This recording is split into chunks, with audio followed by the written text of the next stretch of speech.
नमस्कार मित्रमैत्रिणींनो, स्वागत आहे आपल्या यूट्यूब चॅनलवर ज्याचे नाव आहे सोपी व्याख्या। मागच्या काही दिवसांपासून आपण बेसिक अकाउंटिंग कन्सेप्ट्स ह्या मराठीमध्ये समजून घेण्याचा प्रयत्न करतोय। तर जर तुम्ही हे व्हिडिओ बघितले नसतील तर त्याची लिंक आम्ही डिस्क्रिप्शनमध्ये देत आहोत, ती तुम्ही जाऊन नक्की बघा। तर आज आपण जी कन्सेप्ट शिकणार आहोत ती खरं तर आपण दैनंदिन जीवनात वापरतच असतो, अनेक वेळा ऐकली पण आहे। ती कन्सेप्ट म्हणजे काय, तर ती म्हणजे इन्कम आणि एक्सपेंडिचर। आता तुम्ही म्हणाल की इन्कम एक्सपेंडिचर काय, हे तर आपल्याला माहिती आहे, पण आज आपण त्याचा अकाउंटिंगच्या दृष्टीने काय महत्त्व आहे किंवा अकाउंटिंगच्या भाषेमध्ये त्याला एक्झॅक्टली आपण कसं संबोधतो आणि त्याचे वेगवेगळे प्रकार काय आहेत, हे सगळं आजच्या या व्हिडिओमध्ये आपण जाणून घेणार आहोत। मग आता इन्कम म्हणजे काय, तर जी काही मिळकत आपल्याला मिळणार आहे किंवा जे काही उत्पन्न आपल्याला मिळणार आहे त्याला आपण इन्कम असं म्हणतो। म्हणजे सर समजा तुम्ही पगारदार असाल, सॅलरीड पर्सन आहात, तर तुम्हाला जो काही सॅलरी मिळते दर महिन्याला ते म्हणजे तुमचं इन्कम आहे। समजा माझ्याकडे एखादी जागा आहे जी मी भाड्याने टाकली आहे, तर त्याचं जे भाडं मला मिळतं ते म्हणजे माझं इन्कम आहे। ह्याच प्रकाराने वेगवेगळ्या स्वरूपात आपल्याला इन्कम हे मिळत असतं। मग बिझनेसमध्ये सुद्धा हे असंच घडतं। मग बिझनेसवाल्यांसाठी किंवा बिझनेससाठी इन्कम म्हणजे काय, किंवा आपण जेव्हा अकाउंटिंगमध्ये लिहिणार आहोत इन्कम, तर ते काय काय असणार आहे, तर जे काही म्हणजे समजा तुम्ही एखादी वस्तू विकत असाल तर ती वस्तू विकल्यानंतर तुम्हाला त्याची जी रक्कम मिळणार आहे, म्हणजे ज्याला आपण सेल्स म्हणतो, ते आपला सगळ्यात महत्त्वाचा किंवा प्रमुख स्रोत आहे इन्कमचा। त्यानंतर समजा तुमच्याकडे एखादा दुकानगाळा हा एक्स्ट्रा आहे आणि तो तुम्ही भाड्याने दिलाय, तर त्यातनं तुम्हाला जे रेंट दर महिन्याला मिळणार आहे ते सुद्धा बिझनेसचा इन्कमच आहे। आणि समजा आपल्याकडे जास्तीचे थोडेसे पैसे उरले, ते आपण बँकेमध्ये व्याजावरती ठेवले, तर त्याचं जे आपल्याला व्याज मिळणार आहे ते सुद्धा आपल्या बिझनेससाठी इन्कम हेच आहे। म्हणजेच वेगवेगळ्या स्वरूपाने जेव्हा पैसा बिझनेसमध्ये आत येतो, त्या प्रत्येक स्वरूपामध्ये येणारा पैसा हा इन्कम म्हणूनच गणला जातो। मग आता एक्सपेंडिचर म्हणजे काय, तर एक्सपेंडिचर म्हणजे जो काही खर्च आपण करणार आहोत। मग बिझनेसच्या वेगवेगळ्या ॲक्टिव्हिटीज करण्यासाठी, आपला दैनंदिन व्यवहार सुरळीत चालू ठेवण्यासाठी जे काही खर्च आपल्याला करावे लागतात किंवा जो काही पैसा आपल्या बिझनेसमधनं बाहेर जाणार आहे, त्या सगळ्यालाच आपण एक्सपेंडिचर किंवा एक्सपेन्सेस असं नाव देतो। मग या इन्कमचे आणि एक्सपेन्सचे वेगवेगळे प्रकार पडतात। तर आज आपण एक प्रमुख प्रकार इकडे बघणार आहोत, त्याला आपण म्हणतो कॅपिटल आणि रेव्हेन्यू। मग आता कॅपिटल आणि रेव्हेन्यू हे एक्सपेन्सेसमध्ये पण असतात आणि इन्कममध्ये पण असतात। आधी आपण एक्सपेन्सेसचे प्रकार जाणून घेऊया, मग आपण इन्कमकडे जाऊ। तर कॅपिटल एक्सपेंडिचर म्हणजे काय, तर जसं आपल्याला नाव सांगतं की कॅपिटल आहे आणि रेव्हेन्यू आहे। तर कॅपिटल हा शब्द नेहमी लॉंग टर्मशी म्हणजे जास्तीत जास्त 1 वर्षापेक्षा जास्त काळाशी हा जोडला जातो, व्हेअरएज रेव्हेन्यू हा शब्द जो आहे तो शॉर्ट टर्मशी म्हणजे 1 वर्षापेक्षा कमी कालावधीशी जोडला जातो। मग कॅपिटल एक्सपेंडिचर म्हणजे असे खर्च की जे मोठ्या स्वरूपात केले जातात। तो जो खर्च आहे त्याची जी रक्कम आहे ती खूप जास्त असते, तसेच त्यातनं आपल्याला जो बेनिफिट मिळणार असतो म्हणजे त्या वस्तूचा जो फायदा आहे तो आपल्याला 1 वर्षापेक्षा जास्त काळ मिळतो, अशा खर्चांना आपण कॅपिटल एक्सपेंडिचर असं म्हणतो। ह्याचं सगळ्यात उत्तम उदाहरण जर द्यायचं झालं तर जेव्हा जेव्हा आपण आपल्या बिझनेसच्या ॲसेट्समध्ये पैसे इन्व्हेस्ट करतो किंवा एखादं नवीन ॲसेट विकत घेतो, नवीन मालमत्ता असेल, मग नवीन मशिनरी असेल, नवीन गाडी असेल, बिझनेससाठी जेव्हा आपण हे सगळे मोठे खर्च करतो की जे आपल्याला माहिती आहेत की आपल्याला कमीत कमी 5 वर्ष ह्यांचा उपयोग होणार आहे, ह्याचा बेनिफिट आपल्याला 5 वर्ष तरी कमीत कमी मिळणार आहे, ह्या सगळ्या खर्चांना आपण कॅपिटल एक्सपेंडिचर असं नाव देतो। मग कॅपिटल एक्सपेंडिचर कसं ओळखायचं, तर की जे नेहमी नेहमी होणारं नाही आहे, म्हणजेच ते नॉन रिकरिंग आणि त्याचा बेनिफिट हा आपल्याला 1 वर्षापेक्षा जास्त काळ मिळत राहणार आहे, अशा खर्चांना आपण कॅपिटल एक्सपेंडिचर असं म्हणतो।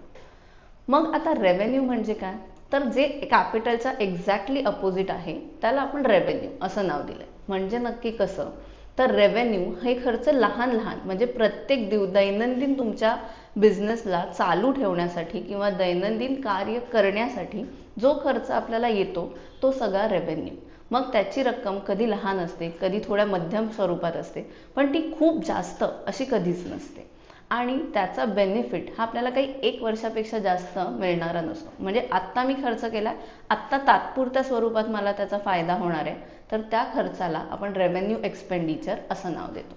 मग जर बिझनेसमधले खर्च बघायचे गेले तर रेव्हेन्यू एक्सपेंडिचर कुठचे कुठचे येतात, तर जसं की आपण वस्तू खरेदी करणार आहोत, म्हणजे आपण जेव्हा रॉ मटेरियल विकत घेतो म्हणजेच आपला परचेस, त्यानंतर ते रॉ मटेरियल आणण्यासाठी होणारा ट्रान्सपोर्टेशनचा खर्च, मग त्या रॉ मटेरियल प्रक्रिया करताना लागणारा वेजेसचा खर्च, मग तुमच्या ऑफिसमधल्या माणसांना द्यायची सॅलरी, मग त्याच्यासाठी लागणारी इलेक्ट्रिसिटी, मग तुम्ही जर समजा एखादी जागा भाड्याने घेतली असेल ऑफिससाठी त्याचं लागणारं रेंट, मग तुम्ही तुमचं जे काही प्रॉडक्ट आहे ते विकण्यासाठी केलेली ॲडव्हर्टिजमेंट, हे सगळे जे लहान मोठे खर्च जे तुम्हाला दैनंदिन रोजच्या व्यवहारांसाठी लागणारेच असतात, अशा सगळ्या खर्चांना आपण रेव्हेन्यू एक्सपेंडिचर असं नाव देतो. म्हणजे हे खर्च रोज होणारे आहेत, रिकरिंग बेसिसवरती आहेत, सारखे सारखे येत असतात बिझनेसमध्ये, आणि ह्याचा फायदा हा 1 वर्षापेक्षा कमी किंवा आपण म्हणू शकतो तात्पुरत्या स्वरूपाचा असतो. अशा सगळ्या खर्चांना रेव्हेन्यू एक्सपेंडिचर असं म्हणतात. मग हे जे रेव्हेन्यू एक्सपेंडिचर आहेत ते जेव्हा आपण फायनल अकाउंट शिकणार आहोत तेव्हा आपल्यासाठी खूप महत्त्वाचे ठरतात, कारण हेच महत्त्वाचे खर्च आहेत जे आपल्या ट्रेडिंग अकाउंटमध्ये आणि प्रॉफिट अँड लॉस अकाउंटमध्ये दिसतात. हे झाले एक्सपेंडिचरचे प्रकार. तर कॅपिटल आणि रेव्हेन्यू हे एक्सपेन्सेसचे महत्त्वाचे 2 भाग आहेत. त्याशिवाय सुद्धा एक असा एक्सपेन्सचा प्रकार आहे की जो धड कॅपिटलमध्येही टाकता येत नाही आणि धड रेव्हेन्यूमध्येही जात नाही.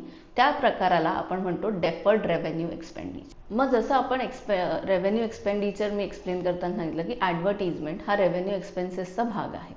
म्हणजे कसं की समजा हा रेव्हेन्यू म्हणजे समजा एखादं इव्हेंट आहे आपल्या गावामध्ये आणि तिथे मला माझ्या क्लासेसची पब्लिसिटी करायची, तर मी त्यासाठी जे पॅम्पलेट्स छापणार आहे तो पॅम्पलेट हा त्या दिवसापुरता मला उपयोगी पडणार आहे. त्यानंतर त्याचं काही महत्त्व नाही किंवा त्यानंतर जर त्यांनी कोणी बघितलं तर त्याचा काही फायदा सुद्धा होणार नाही. म्हणजेच ह्याच्यावर जो मी आत्ता खर्च करणार आहे तो लहान स्वरूपात असेल, समजा 10,000 किंवा 50,000पर्यंत जाईल आणि त्याचा फायदा हा मला आत्ता तात्पुरता मिळणार आहे. नंतर पुढच्या वर्षी ते पॅम्पलेट्स किंवा पुढच्या वर्षी त्याचा काहीच उपयोग होणार नाही. म्हणून ह्या ॲडव्हर्टिजमेंट एक्सपेन्सला मी रेव्हेन्यू एक्सपेंडिचर असं नाव दिलं. परंतु समजा हीच ॲडव्हर्टिजमेंट जर मोठ्या स्वरूपात मला करायची असेल, म्हणजे मला माझ्या क्लासेसला एकदम नॅशनलाइज लेवलवरती घेऊन जायचं असेल आणि त्याच्यासाठी एक मोठा ॲड कॅम्पेन मी करणार आहे. समजा मी शाहरुख खानला जसं बायजूजने केलं तसं समजा मी शाहरुख खानला जर ब्रँड अँबॅसेडर म्हणून घेतला आणि एक मोठी ॲडव्हर्टिजमेंट केली तर त्याचा खर्च जवळपास हा करोडोंच्या घरात जाईल. पण ही ॲड मी काय फक्त एकदाच वापरणार आहे का किंवा एकच वर्ष चालणार आहे का? तर अनेक पुढचे वर्ष हे मी ॲड्स दाखवत राहणार आहे किंवा हे सोशल मीडियावर मला वापरता येणार आहे, टी व्हीवरती वापरता येणार आहे. म्हणजेच हा खर्चही खूप जास्त मोठ्या प्रमाणात आहे आणि ह्याचा जो फायदा मला मिळणार आहे हा पण अनेक वर्ष मिळत राहणार आहे. म्हणूनच ह्या खर्चाला आपण रेव्हेन्यू एक्सपेन्स असं नाव देऊ शकत नाही. पण ह्या खर्चामधनं माझं कुठचंही ॲसेट सुद्धा तयार होत नाहीये, त्यामुळे तो कॅपिटल एक्सपेंडिचर म्हणून सुद्धा दाखवला जाऊ शकत नाही. मग जेव्हा असा खर्च आपण करतो की जो खूप जास्त मोठी रक्कम आहे आणि त्याचा बेनिफिट सुद्धा आपल्याला अनेक वर्ष मिळत राहणार, तेव्हा त्या एक्सपेन्सला आपण डेफर्ड रेव्हेन्यू एक्सपेंडिचर अशा कॅटेगरीमध्ये टाकतो. मग हे डेफर्ड रेव्हेन्यू एक्सपेंडिचर समजा आता अज्युम करूया की मला जवळपास 10 करोड रुपयांचा खर्च आला आणि मला असं वाटतं की पुढचे निदान 10 वर्ष तरी मला ही ॲड वापरता येणार आहे. मग हा 10 करोडचा खर्च हा मी पुढचे 10 वर्षांमध्ये डिवाइड करणार आणि दरवर्षी थोडा थोडा खर्च दाखवत जाणार, जेणेकरून माझ्या प्रॉफिटवरती त्याचा एकत्र इम्पॅक्ट येऊ नये आणि तो निगेटिव्हली दिसू नये. म्हणूनच हा जो प्रकार आहे की डेफर्ड रेव्हेन्यू एक्सपेंडिचर हा इथे दाखवला जातो की जेणेकरून तो एकत्र एका वर्षात दाखवला जाणार नाही आणि आपल्याला अनेक पुढचे 10 वर्ष त्याचं अकाउंटिंग करता येईल. तर हे झाले एक्सपेन्सेसचे प्रकार. ह्याचप्रमाणे इन्कमचे सुद्धा रेव्हेन्यू आणि कॅपिटल अशा 2 प्रकारांमध्ये वर्गीकरण करता येतं. सो कन्सेप्ट सेमच राहणार आहे. कॅपिटल म्हणजे जे लॉंग टर्म आहे, रेव्हेन्यू म्हणजे जे शॉर्ट टर्म आहे. मग रेव्हेन्यू इन्कम म्हणजे नक्की काय? तर असं इन्कम जे मला वारंवार मिळत राहणार आहे किंवा जे माझ्याकडे येत राहणार आहे सारखं सारखं बिझनेसमध्ये, त्याला मी म्हणते रेव्हेन्यू इन्कम. सो सेल्स हा माझा रेव्हेन्यू इन्कमचा सगळ्यात मोठा आणि पहिला सोर्स आहे. म्हणजे ज्या काही वस्तू मी विकणार आहे त्यातनं मला जे काही इन्कम मिळतं हे मला डेली बेसिसवरती मिळतं, वारंवार मिळतं. म्हणूनच ह्याला रेव्हेन्यू इन्कम असं म्हटलं जातं. त्याचप्रमाणे जसं मगाशी म्हटलं तसं समजा मी एखादा जर दुकानगाळा भाड्याने दिलाय आणि त्याचं दर महिन्याला मला भाडं मिळतंय, तर ते रेंट जे मी रिसीव्ह करणार आहे ते सुद्धा माझ्यासाठी रेव्हेन्यू इन्कमच असणार आहे. त्यानंतर मला जो काही इंटरेस्ट मिळणार आहे, जो काही मला डिव्हिडंड मिळणार आहे, अशा वेगवेगळ्या फॉर्म्समध्ये जेव्हा पैसे आत येतात पण ते नियमितपणे म्हणजे रेग्युलर बेसिसवरती आत येत असतात, तेव्हा आपण त्यांना रेव्हेन्यू इन्कम किंवा रेव्हेन्यू रिसीट्स असं नाव देतो. मग कॅपिटल इन्कम किंवा कॅपिटल रिसीट्स म्हणजे काय? तर जे इन्कम मला नेहमी मिळणार नाहीये, कधीतरी क्वचित मिळणार आहे आणि त्याची अमाऊंट ही जास्त असू शकते, त्याला आपण म्हणतो कॅपिटल रिसीट्स किंवा कॅपिटल इन्कम. मग समजा की माझी एखादी मशिनरी जुनी झाली आणि 5 वर्षानंतर मी ती विकली आणि त्यातनं मला जेव्हा काहीतरी इन्कम मिळणार आहे, सो मी कुठचंही ॲसेट जेव्हा सेल करते आणि मला त्यातनं काही पैसे मिळतात, त्याला आपण कॅपिटल इन्कम असं नाव दिलेलं आहे. किंवा समजा मी गेले 10 वर्ष शेअर्समध्ये पैसे गुंतवलेले आहेत आणि आज 10 वर्षांनी जेव्हा मी माझ्या इन्व्हेस्टमेंट्स विकते आणि मला माझे पैसे परत मिळतात, तेव्हा त्याला आपण कॅपिटल इन्कम किंवा कॅपिटल रिसीट्स असं म्हणतो. मग जर बिझनेसच्या भाषेत विचार करायचा म्हटलं तर जे रिसीट्स मला नेहमी मिळतात रिकरिंग बेसिसवरती आहेत आणि त्या पैशांचा उपयोग हे मी डे टू डे माझे एक्सपेन्सेस भागवण्यासाठी किंवा माझा व्यवसाय चालू ठेवण्यासाठी जेव्हा करते, तेव्हा त्याला रेव्हेन्यू इन्कम असं नाव दिलं जातं. आणि जे इन्कम हे मला क्वचित कधीतरी माझे ॲसेट्स विकून किंवा माझ्या इन्व्हेस्टमेंट्स मॅच्युअर झाल्यानंतर जेव्हा मला जे पैसे मिळणार आहेत आणि ते पैसे मी मोठ्या कुठच्या तरी गोष्टींमध्ये गुंतवते, जसं की नवीन ॲसेट घेण्यासाठी, तेव्हा त्याला कॅपिटल इन्कम असं नाव दिलं जातं. मला खात्री आहे की आता तुम्हाला इन्कम आणि एक्सपेन्स म्हणजे काय आणि त्यांचे हे जे कॅपिटल आणि रेव्हेन्यूमध्ये आपण डिस्ट्रीब्युशन करतो हे तुम्हाला समजलं असेल.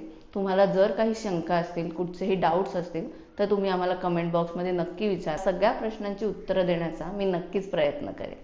चला तर मग आपण भेटूया सोपी व्याख्याच्या पुढच्या एपिसोडमध्ये. तोपर्यंत असेच हसत राहा, खेळत राहा आणि नवनवीन गोष्टी शिकत राहा. धन्यवाद.